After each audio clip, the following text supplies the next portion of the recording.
studying in 5th class. I am doing this question.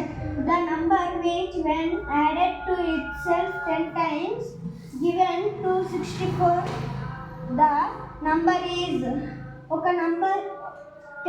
నంబర్ని 10 times plus చేసినాడు అంటే X. ఒక నంబర్ ఏమో తెలుసు కాబట్టి X.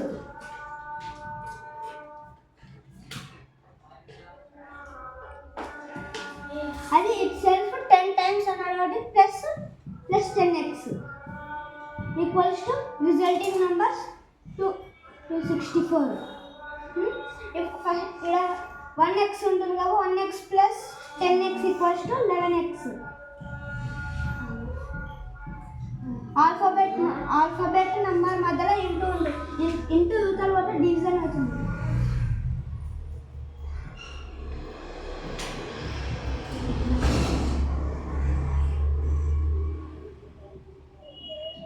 Answer is 24. Thank you all.